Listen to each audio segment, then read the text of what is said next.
Welcome to the show. So समन, एनी कहूँ या समन कहूँ आपको? हाँ, मुझे एनी कह रहे हैं, दोनों मेरे ही नाम अच्छा हैं। चले। कितने तकरीबन 10 साल आपको हो गए हैं एयरलाइन से जुड़े हुए। क्या फ्यूचर आप देखती हैं? कितनी लड़कियां अब भी चाहती हैं कि वो एज ए कैबिन क्रू या एयर होस्टेस ज्वाइन करें एयरलाइंस को? अभी भी बहुत ज़्यादा पैशन है लोगों में, बिकॉज़ ट्रैवलिंग है बहुत ज़्यादा, डिफरेंट जगहों पे आप जाते हैं और डिफरेंट कल्चर्स को आप देखते हैं। तो अभी भी उतना ही पैशन है जितना हम लोग जब ज्वाइन किया था तब था। तो अभी भी लोग आना चाह रहे हैं इसके अंदर काफ़ी हद तक। सो क्या क्राइटेरिया होता है जो बच्चियां ज्वाइन करना चाहती हैं? क्राइटेरिया क्या है? क्राइटेरिया बेसिकली एक तो ये है कि उनकी हाइट अच्छी होनी चाहिए।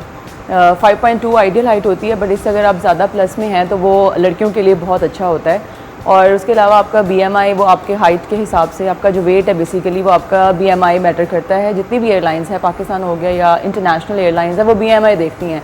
फिज़िकली अगर आप अच्छे लग रहे हैं, प्रेजेंटेबल हैं, वो एक अलग बात है। When it comes to the BMI, वहाँ पे आप फिर अगर आप ओवरवेट कैटेगरी में जा रहे हैं तो फिर वो आपको नहीं सिलेक्ट करते।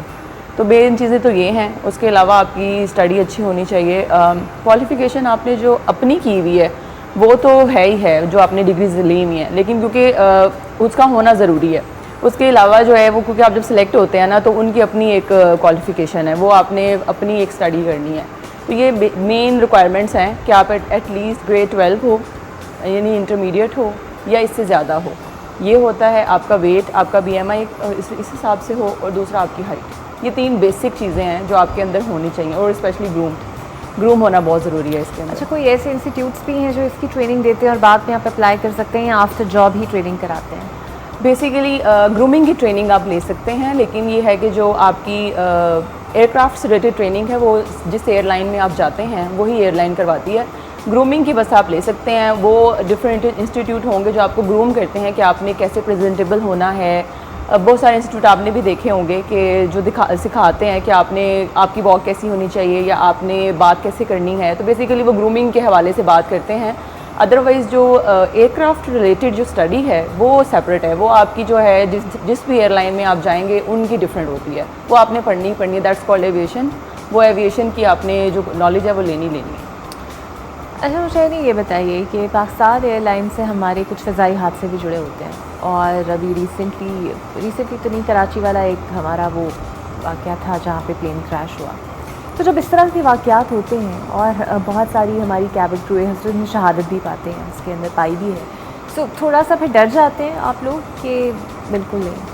नहीं, बेसिकली इतना टाइम हो जाता है आपको फ़्लाइंग करते हुए, तो वो एक जो फ़ोबिया होता है ना आपको, हाइट फ़ोबिया या इस तरह की चीज़ों का, वो तो ख़त्म हो चुका था। हाँ, लेकिन ये है कि ओबियसली जब आप अपने कोलीग्स को अपने साथ नहीं देखते हैं, और वैसे कोलीग्स जिनके साथ आपने काफ़ी हद तक, काफ़ी टाइम तक फ़्लाई किया होता है, और सडनली आपको एक न्यूज़ मिलती है, तो वो हार्ट ब्रेकिंग तो होता है। लेकिन क्योंकि आपका एक प्रोफेशन है और आपको और यही चीज़ आपके अंदर एक है कि आपको डर नहीं लगता। जब आपको डर नहीं लगता है तो ही आप फ्लाई करते हैं। अगर आपको डर लगता है तो आप फ्लाई नहीं कर सकते। ये मेन चीज़ है इसके अंदर। अगर आपको हाइट फोबिया है या आप टर्बुलेंस से भी आपको थोड़ा सा डर लगता है ना, तो आपके लिए बहुत प्रॉब्लम्स होती हैं, क्योंकि इसमें वही लोग जाते हैं कि जिनको बिल्कुल डर नहीं लगता इन चीज़ों से। स्पेशली टर्बुलेंस हो गई, क्योंकि जहाज़ बहुत दफ़ा ऐसा होता है कि टर्बुलेंट बहुत ज़्यादा होती है, तो इस वजह से। तो हमेशा से ही आप यही करना चाहती थी?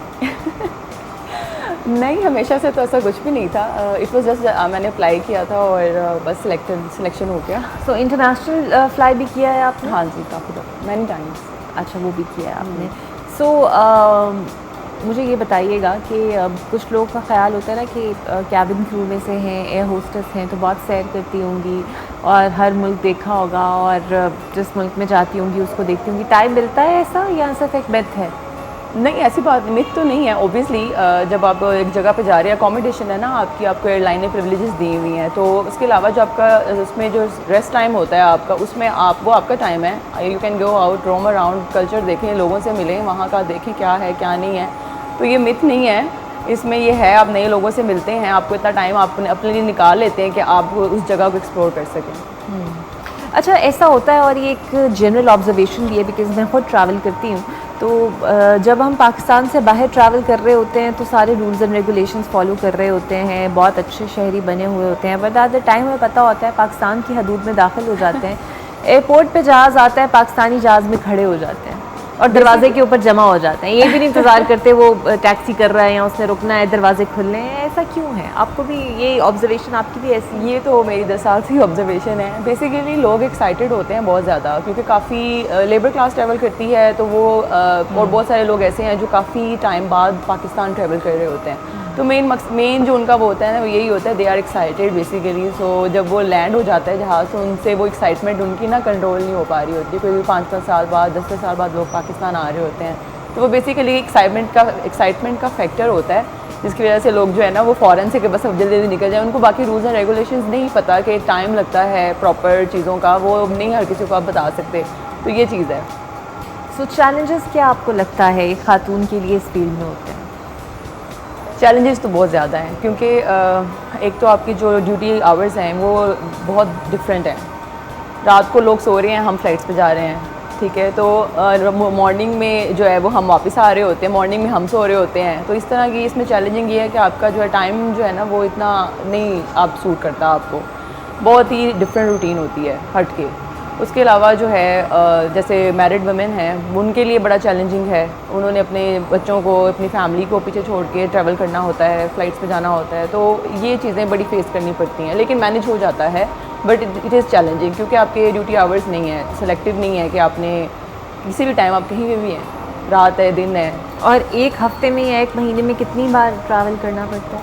काफ़ी टाइम है। वीक में आप कह लें 3 to 4 डेज़। हाँ, 3 to 4 फ़्लाइट्स, उसमें आपके 3-4 दिन कर लें या आप इस तरह से कर लें। फ़्लाइट्स की बात मैं आपसे कर रही हूँ कि 3 या 4 फ़्लाइट्स हफ्ते की होती हैं। तो उसमें आप टर्न अराउंड भी हो सकता है, कहीं पे आपका ले ओवर भी हो सकता है। अच्छा, तो मुझे ये बताइएगा, जब टर्बुलेंस हो रही होती है तो लोग तो परेशान हो जाते हैं। सो आप लोगों को भी डर लगता है? किस तरह काम करते हैं लोगों को? बेसिकली इसकी टर्मिनोलॉजीज़ हैं जो भी कुछ लोगों को समझ आएगी, कुछ लोगों को नहीं आएगी। टर्बुलेंस जो है ना बेसिकली एक तो क्लियर टर्बुलेंस होती है जिसका आपको पता नहीं होता, वो किसी भी टाइम जो है ना वो आपके उसमें आ जाएगी, ठीक है। तो पैसेंजर जो हैं वो ज़्यादा जो इस चीज़ के आदी नहीं होते ना, तो उनको ज़रा डर लगता है कि पता नहीं क्या होने लगा है, जहाज़ हिल रहा है और ये वो सारा कुछ। तो ऐसा इतना ख़ास कोई इफ़ेक्ट नहीं होता है, वो एक नेचुरल चीज़ है। आप देखें आसमान में आप ट्रैवल कर रहे हैं तो आपने बादलों के अंदर से गुजर के जाना है, एयर पॉकेट्स आपको मिलते हैं। तो वो बेसिकली वही चीज़ होती है कि आप क्रॉस कर रहे हैं ना, विंड को क्रॉस जब करते हैं तो थोड़ी सी मूवमेंट है, otherwise it's not that dangerous. जब डेंजरस होता है वो सबको पता ही है कि एयरलाइन या एयरक्राफ्ट का जो ट्रैवल है वो इतना वो क्या उसे कह सकते हैं हम, आसान नहीं है, या इतना वो नहीं है कि आप उसको, डेंजरस तो है ही है। तो कोई ऐसा वाक़या आपकी फ्लाइंग करियर का जो आपको याद आता हो, थोड़ा रिमार्केबल हो? अबाउट ट्रैवलिंग टर्बुलेंस या कुछ भी? टर्बुलेंस एक दफ़ा हुई थी, हाँ, बहुत ज़्यादा बम्प लगा था। वी वर डूइंग सर्विस, तो हम सर्विस कर रहे थे, तो एकदम से ऊपर मतलब कि ना एकदम ही, जैसे कहते हैं, मैं आपको बता रही हूँ ना, क्लियर टर्बुलेंस होती है, पता नहीं होता, उसका अचानक ही आती है वो, उसके लिए कोई इंटीमेशन ही हमें मिलता। तो वो एकदम से हुआ था, बट अल्लाह का शुक्र है कि वो इतना स्वेयर नहीं था। हमने अपनी सर्विस रोक दी थी और साथ ही जो है वो हमने थोड़ी देर बाद, क्योंकि वो हमारा प्रोसीजर है, जैसे ही आपको ये चीज़ें होती हैं तो आपने अपने सर्विसेज सब कुछ रोक देना होता है अनटिल अनलेस, जब तक नॉर्मल नहीं होती हैं सारी चीज़ें। अच्छा, अक्सर लोग ये समझते हैं कि कैबिन क्रू का काम सिर्फ जहाज़ में सर्विंग करना ही होता है, खाना देना ये वो, but it is actually beyond that. आप लोग टिकट काउंटर्स पे भी होते हैं, पासपोर्ट चेकिंग भी कर रहे होते हैं, और फिर वही अमला आगे जहाज़ में चला जाता है। जो लोग फ्रीक्वेंट ट्रैवलर्स हैं उन्हें तो ये पता होता है। सो मैं चाहती हूँ आप थोड़ा सा हमारी ऑडियंस को भी एजुकेट करें कि क्या कुछ आपके रोल में शामिल है। बेसिकली आपकी बात बिल्कुल ठीक है, यहाँ पे लोगों को यही लगता है कि हम सिर्फ जहाज़ में सर्विस देने के लिए होते हैं, जबकि ऐसा कुछ नहीं है। वो तो एक एडिशनल पार्ट है जो हम कर रहे होते हैं। Basically we are trained for the evacuation of passengers. हम बेसिकली हमें ट्रेनिंग मिलती है लोगों को जहाज़ से इमरजेंसी में कैसे आपने निकालना है। उसके बहुत ज़्यादा प्रोसीजर्स हैं, मैं आपको यहाँ बताऊँगी तो वो ख़त्म नहीं होगा। हर एक चीज़ को एलेबोरेट करना बड़ा मुश्किल है, क्योंकि अभी आपकी हमारी हर साल बाद एक ट्रेनिंग होती है जिसमें हमें अपना लाइसेंस वैलिड करना होता है। वो उसी में यही चीज़ें हमें सिखाते हैं कि आपने फायर में कैसे बचाना है लोगों को, आपने पानी पे जब जहाज़ उतरना है तो आपने कैसे लोगों को बचाना है, अगर आप ज़मीन पे आपकी जो है वो क्रैश लैंडिंग या कुछ भी हो रहा है तो आपने उसमें कैसे लोगों को निकालना और बचाना है, ठीक है। और भी बहुत से जैसे डिकम्प्रेशन, जिसमें आपकी कह लें कि जहाज़ ऑक्सीजन कम हो गई है जहाज़ में, हम उन चीज़ों के लिए ट्रेन हुए हैं कि हम लोगों कितने मिनट, हमारे पास सेकंड्स की गेम है ये सारी। लोगों को ये लगता है कि हम सिर्फ जो है वो जाके ट्रेस देते हैं लोगों को, क्या करते हैं हम एक एक चीज़ पे विजिलेंट होते हैं जहाज़ के अंदर। कहीं से कोई भी हमें लग रहा होता है ना कि ये चीज़ प्रॉब्लम कर रही है, तो हम उस चीज़ पे ज़्यादा फोकस हमारा होता है। पैसेंजर तो हमारे हैं ही, ऑब्वियसली हम उनकी कंफर्ट के लिए हैं जहाज़ पे, लेकिन हमने साथ साथ इमरजेंसी को भी देखना होता है कि कहीं कोई ना कोई खुदा ना खास्ता कोई मसला ना आ जाए। हम उन चीज़ों के लिए ट्रेन है, और ये सिर्फ मैं आपको बताऊँ ये सेकेंड्स की गेम है। कहने को लगता है किस तरह से जब हम करते हैं ना ट्रेनिंग्स में, तो और ये सेकेंड्स में करना बहुत मुश्किल है। आप मुझे बताएं, एक बड़ा जहाज़ है 777, अगर उसमें से आपने 400 बंदा निकालना है, और हर वो भी पाकिस्तानी, ठीक है, मतलब एग्जैक्टली पाकिस्तानी कह लें या कोई नहीं, बिकॉज बहुत रश करते हैं, बहुत ज़्यादा इम्पेशेंट हो जाते हैं। पैनिक, ये मैं आपसे बात करना चाह रही हूँ कि पैनिक पैनिक कंट्रोल करना बड़ा मुश्किल है ऐसे लोग, इस तरह से हम लोग बेसिकली इन चीज़ों के लिए ट्रेन है। फिर औरतें होती हैं, बच्चे होते हैं, आपकी प्रेफरेंस वो होते हैं। हाँ, उन सब का प्रोसीजर है कि बच्चा कब निकलेगा और वहाँ ने कब पहले जाना है। अच्छा, मुझे ये बताइए कि चूँकि आपके लाइसेंसेस भी रिन्यू होते हैं बार बार और सारा कुछ होता है, कुछ ऐसी चीज़ आप चाहती हैं, कोई ऐसी बॉडी ऑर्गेनाइजेशन होनी चाहिए जो ज़्यादा सपोर्ट करे ख़वातीन को, कोई ऐसी यूनियन होनी चाहिए, किस तरह आप अपने इश्यूज़ एड्रेस करते हैं उसके अंदर?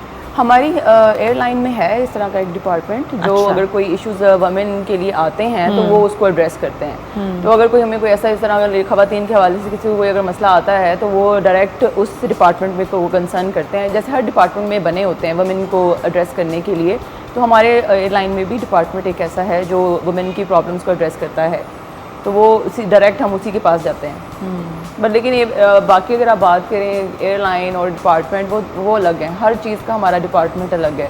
मैं फ़्लाइट सर्विसेज में हूँ, फ़्लाइट सर्विसेज का डिपार्टमेंट अलग है, एंड इट्स ह्यूज डिपार्टमेंट। बिल्कुल सही, बहुत शुक्रिया आपका, और बड़ा अच्छा लगा आपसे मिलके, बिकॉज़ यही हमारी इंस्पायरिंग वुमेन है जो एम्पावर भी हैं और हवाओं में जो है ट्रैवल भी करती हैं, मुसाफिरों का ख्याल भी रखती हैं, और actually this is the face of Pakistan. तो इनका हम शुक्रिया अदा करेंगे।